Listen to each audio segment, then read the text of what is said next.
August 16, 1977. The call came at 2:33 p.m. Graceland's ambulance request marked urgent. When emergency responders arrived, they found Elvis Presley face down on his bathroom floor, his skin already cold, his pajama bottoms around his ankles.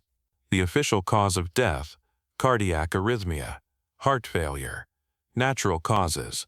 But the autopsy report told a different story, one that would be sealed for 50 years to protect what remained of the king's reputation. Blood tests revealed 14 different drugs in his system, not street narcotics, not the cocaine and heroin of rock and roll mythology. These were prescription medications, legal, doctor-approved, each bottle carrying the same physician's name, Dr. George Nichopoulos. Over the next months, investigators would uncover a pharmaceutical paper trail that defied belief. In just the first 7 months of 1977, Dr. Nick had prescribed Elvis over 10,000 pills and injectable ampules. The numbers were so staggering that prosecutors initially thought they were clerical errors. They weren't.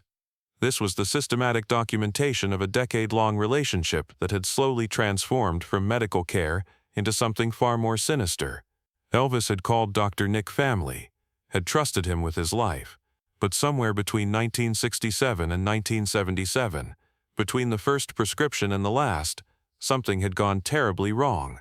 The question everyone was asking, the question that would lead to courtrooms, license suspensions, and a legacy forever stained, was simple but devastating. Did Elvis Presley die from addiction, or did he die from the doctor who was supposed to cure it?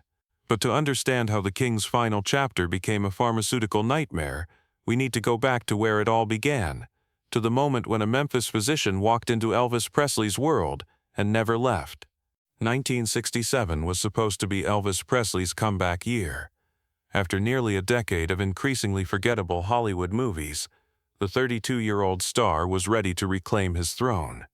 But success came with a price Elvis hadn't anticipated: chronic pain from years of high-energy performances, insomnia from the relentless touring schedule, and anxiety that kept him awake in Graceland's empty halls long after midnight. His regular physicians prescribed the standard remedies of the era: amphetamines for energy, barbiturates for sleep, painkillers for the body that was breaking down faster than anyone wanted to admit. But Elvis needed more than prescriptions. He needed someone available at all hours, someone who understood the unique pressures of superstardom, someone who would never question, never judge, never say no. He found that person in Dr. George Nichopoulos. Dr. Mick, as Elvis immediately began calling him, was a respected Memphis physician with an impeccable reputation, married, father of 3, deeply involved in his community. He represented everything stable and trustworthy. When he agreed to become Elvis's personal physician, it seemed like the perfect arrangement. Elvis would finally have consistent medical care, and Dr. Nick would have access to the most famous patient in the world. What neither man could have predicted was how quickly that professional relationship would dissolve into something far more dangerous. Within months, Dr. Nick wasn't just Elvis's doctor. He was traveling on every tour, staying at Graceland for days at a time, being called at 3 a.m., 4 a.m., 5 a.m. whenever Elvis couldn't sleep or needed energy for a show, or wanted relief from pain that seemed to multiply with each passing year. The transformation happened gradually, the way all addictions do. At first, the prescriptions were reasonable, standard doses for legitimate medical complaints. Elvis had injured his back during filming, had developed chronic insomnia from years of irregular schedules, suffered from anxiety that came with being the most scrutinized entertainer on earth. Dr. Nick's prescriptions addressed these issues with the tools available to 1960s medicine: Dexedrine for energy, Seconal for sleep, Demerol for pain. But Elvis's tolerance built quickly, the way it always does with these substances. The dose that worked last month stopped working this month. The pill that used to guarantee 4 hours of sleep now barely gave him 2. And Dr. Nick, faced with a patient who was also his friend, his meal ticket, and increasingly his entire professional identity, did what so many enablers do when confronted with addiction. He increased the doses and added more drugs to counteract the side effects of the first drugs. By 1970, Elvis Presley wasn't just taking medication, he was living inside a pharmaceutical cycle that controlled every hour of his day. And Dr. Nick had become the architect of that cycle, the only person who knew every drug, every dose, every dangerous interaction that was keeping the king functional. The system they developed together had a terrible logic to it. Before every show, Elvis received what Dr. Nick called an energy cocktail, a mixture of amphetamines and other stimulants injected directly into his bloodstream to guarantee the 2-hour burst of intensity that audiences expected from the king. These weren't pills that Elvis could control or moderate. These were injections administered by Dr. Nick himself, carefully calibrated to hit Elvis's system at exactly the right moment. The effect was spectacular and horrifying in equal measure. Elvis would transform from the exhausted, overweight man slumped in his dressing room into the dynamic performer who could still make 50,000 people scream. But the chemical high was artificial and temporary, and it came with a price that compounded with every show. After the performance, Elvis faced the inevitable crash, the anxiety, the racing heart, the inability to come down from the pharmaceutical peak he'd been forced to climb. That's when the second wave of prescriptions kicked in. Quaaludes to calm the nervous system, Valium to ease the anxiety, Placidol to force sleep on a body that was still vibrating from the pre-show amphetamines. And when those didn't work, when Elvis was still pacing Graceland's rooms at 6 a.m., there were the heavy sedatives, Tunil, Nembutal, doses strong enough to knock out 3 normal men. Dr. Nick kept meticulous records of every injection, every pill, every combination. Years later, when investigators examined those records, they would be stunned by the precision of the documentation and the recklessness of the dosing. This wasn't a doctor who'd lost track of his prescriptions. This was a doctor who knew exactly what he was doing and did it anyway. The people closest to Elvis watched the transformation with growing horror, but every attempt to intervene ran into the same immovable obstacle: Dr. Nick's medical authority and Elvis's absolute trust in the man he called his closest friend. Priscilla Presley was among the first to recognize the danger. Even after their 1973 divorce, she remained deeply concerned about Elvis's health and the role Dr. Nick played in his daily routine. She saw what the drugs were doing to the man she'd once loved: the weight gain, the mood swings, the moments when Elvis seemed to forget where he was or what he'd just said. She pleaded with Dr. Nick to reduce the prescriptions, to find alternative treatments, to acknowledge that what started as medical care had become something else entirely. Dr. Nick's response was always the same. He was keeping Elvis safe, controlling his drug intake, preventing him from seeking more dangerous sources. It was the logic of harm reduction twisted into justification for harm creation. If I don't give him these drugs, Dr. Nick would explain, he'll just find someone else who will, and that someone won't be monitoring him the way I do. The argument had a surface reasonableness that made it difficult to counter. Elvis did have access to other drug sources. His Memphis Mafia, the group of friends and employees who surrounded him constantly, knew dealers who could provide anything Elvis wanted. There were other doctors in Memphis and Las Vegas who were more than willing to write prescriptions for the king, no questions asked. In that context, Dr. Nick could position himself as the responsible guardian, the medical professional keeping Elvis's addiction from spiraling completely out of control. But that framing ignored a crucial reality. Dr. Nick wasn't just managing Elvis's existing addiction, he was actively fueling it with a prescription volume that would have raised red flags with any objective observer. Elvis's father, Vernon Presley, tried a different approach. In 1975, after watching his son nearly collapse during a concert, Vernon confronted Dr. Nick directly. "The pills are killing him," Vernon said. "You're supposed to be helping him." Dr. Nick's response revealed the depth of denial that had infected their entire relationship. "Elvis won't listen to anyone," the doctor explained. "If I cut him off, he'll fire me and find someone worse. I'm doing the best I can with an impossible patient." It was an abdication of medical responsibility dressed up as pragmatism, and it left Vernon feeling helpless. What could a father do when the medical professional, the person supposedly trained to heal, insisted that enabling addiction was actually treatment? By 1977, the system had reached its breaking point. Elvis weighed 255 pounds, up from his performing prime of 170. He could barely make it through concerts without forgetting lyrics or needing to leave the stage.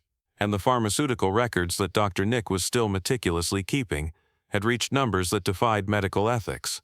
10,000 pills and injectables in 7 months. That's 47 pills every single day, nearly 2 pills every hour, for a human body that was already showing every sign of systemic failure. The pre-show energy cocktails had evolved into something more desperate. What used to be a calculated dose of amphetamines had become a pharmaceutical gamble. How much could Dr. Nick inject without triggering a heart attack, but still enough to get Elvis through 90 minutes on stage? The post-show sedation had become equally dangerous. Elvis's tolerance was so high that normal doses did nothing. Dr. Nick was prescribing combinations of barbiturates and sedatives that in any other context would be considered potentially lethal.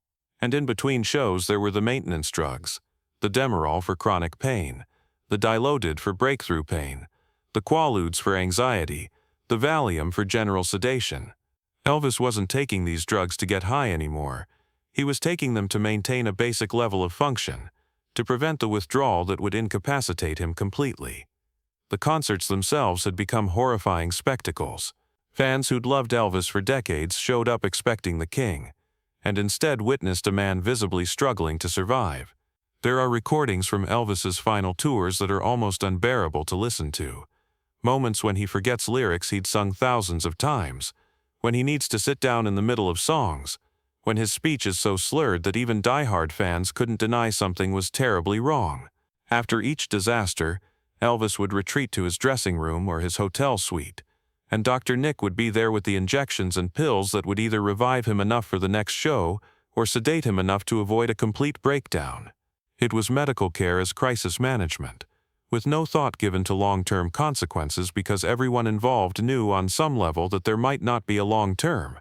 And then came June 26, 1977, the concert that would be Elvis Presley's last, though nobody knew it at the time. Market Square Arena in Indianapolis, 18,000 fans who'd paid to see the king, and a performance that exposed just how close to death Elvis Presley had come. Elvis could barely walk to the stage that night. The pre-show injections that Dr. Nick administered weren't working the way they used to. Elvis's body had built such tolerance that even massive doses of amphetamines barely registered. When the spotlight hit him, fans gasped. This wasn't the Elvis they remembered.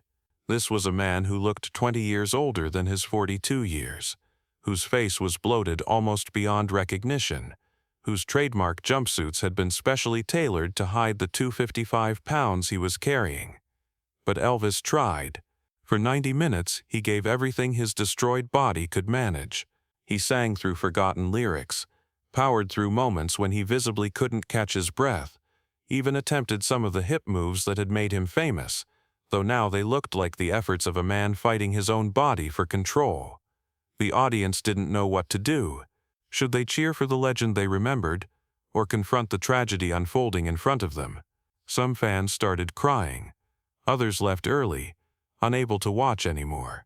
And on the tour bus afterward, Elvis collapsed completely. Dr. Nick was there, as always, with the post-show sedatives meant to bring Elvis down from the amphetamine high. But this time, something was different. Elvis's heart rhythm was irregular. His breathing was shallow. For several terrifying minutes, the doctor who'd spent 10 years prescribing without limits faced the real possibility that his patient would die right there in front of him. Elvis survived that night, but barely. And Dr. Nick, looking at the man whose life he'd been managing for a decade, had to confront an unavoidable truth. The system they'd built together was no longer sustainable. 7 weeks later, Elvis Presley would be dead, and the pharmaceutical paper trail that Dr. Nick had so carefully documented would become evidence in a medical ethics case that would destroy the doctor's career and raise questions that still echo through music history. The morning of August 16 started like so many others at Graceland. Elvis hadn't slept well despite the battery of sedatives Dr. Nick had prescribed. He'd been up most of the night, reading, watching television, taking additional pills to try to force the sleep that wouldn't come naturally. Around 2 p.m., his girlfriend Ginger Alden went looking for him. She found Elvis on his bathroom floor, face down, unresponsive. The emergency call went out immediately. Paramedics arrived within minutes, but Elvis Presley, the 42-year-old king of rock and roll, was already gone.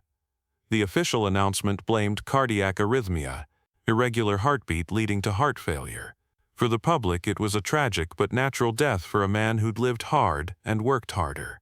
But the autopsy told a different story, one that would be sealed for 50 years to protect Elvis's legacy.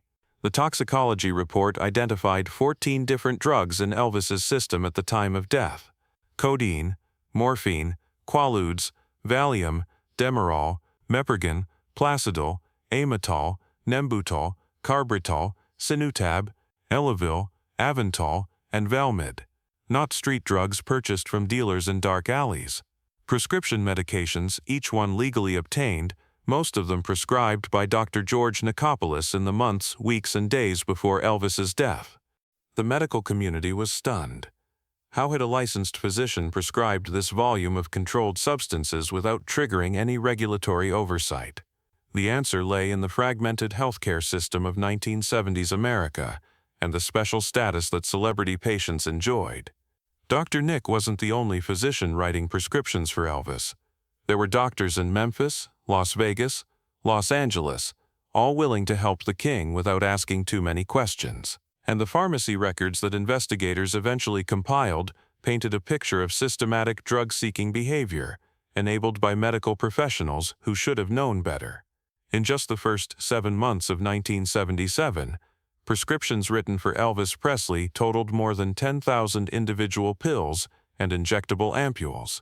The numbers were so extreme that prosecutors initially suspected fraud or clerical errors. But the records were accurate, and they all pointed back to the same source, Dr. Nullbuck. The doctor's defense, when he was finally brought before medical boards in 1980, was as disturbing as the prescription records themselves.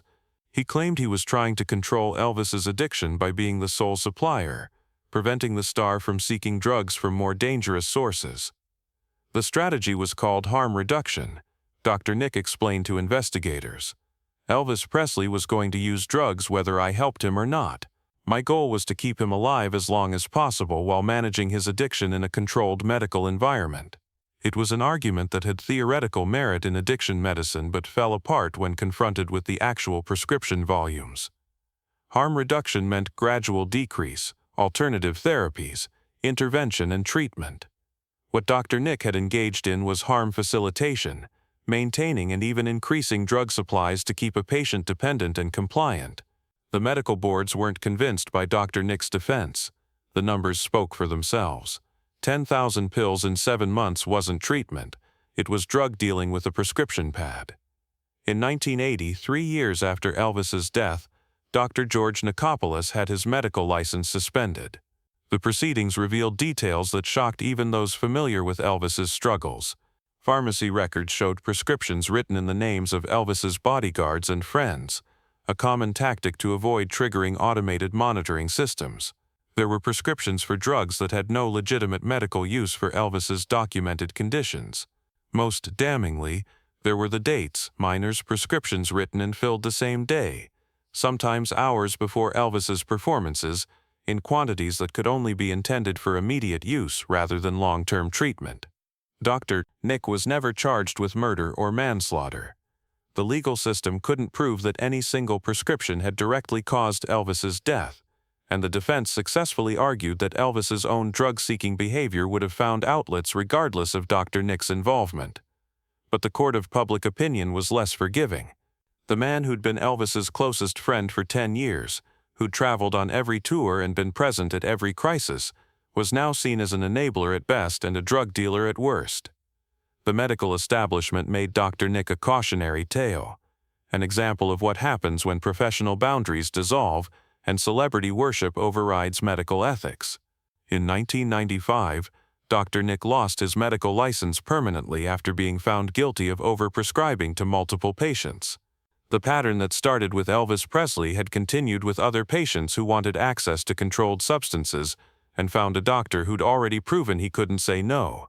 Today, more than 45 years after Elvis's death, the question that haunted investigators in 1977 remains unanswered. Was Dr. Nick trying to save Elvis Presley, or was he killing him one prescription at a time? The truth is probably more complicated than either extreme. Dr. George Nichopoulos likely started with genuine intentions to help a patient with legitimate medical needs. But somewhere in the decade between 1967 and 1977, the relationship transformed. The doctor who should have been setting boundaries became enmeshed in Elvis's world, financially dependent on his most famous patient, psychologically unable to refuse requests even when medical ethics demanded it. And Elvis, trapped in a cycle of addiction that neither man fully understood or could control, came to depend on Dr. Nick not as a physician, but as a pharmaceutical supplier who would never judge, never refuse, never force him to confront the truth about what was happening to his body. The prescription records that seemed so meticulous and professional were actually documentation of a slow-motion tragedy. Every carefully recorded injection, every precisely noted pill, was a step further into an abyss that both men could see but neither could escape. Dr. Nick's harm reduction strategy was really harm postponement, keeping Elvis alive for one more show, one more tour, one more payday, while the underlying addiction grew stronger and the physical damage became irreversible. And Elvis, who'd spent his entire adult life surrounded by yes-men and enablers, never found anyone with the courage or authority to force him into real treatment until it was too late. The sealed autopsy report, set to remain confidential until 2027, supposedly contains details that would further damage Elvis's legacy. Rumors suggest it documents the full extent of the physical destruction that years of drug use had caused. Organ damage, neurological impairment, the kind of systematic breakdown that makes it clear Elvis Presley was dying for years before August 16th. Whether those details will ever be fully public remains uncertain. But the broader story, of a doctor who couldn't say no and a patient who couldn't stop, has already been told through court records, medical board proceedings, and the testimony of everyone who watched the King's final years. Elvis Presley's legacy includes 21 #1 hits, over 1 billion records sold worldwide, and a cultural impact that transformed American music forever. But it also includes a cautionary tale about the dangers of prescription drug addiction, the failure of medical oversight, and the unique vulnerabilities that come with fame. Dr. George Nichopoulos, who died in 2016 at age 88, never fully escaped the shadow of August 16th. In interviews late in his life, he maintained that he'd done his best in an impossible situation, that Elvis would have died years earlier without his intervention, that history had judged him unfairly. Perhaps there's some truth in that defense, but the prescription records tell a different story, one of systematic enabling, medical ethics abandoned, and a friendship that became toxic in the most literal sense. The 10,000 pills prescribed in 7 months weren't treatment. They were a countdown to a tragedy that everyone saw coming but nobody could prevent. And the man who wrote those prescriptions, whatever his intentions, will forever be remembered as the doctor who couldn't save the king because he could never say no.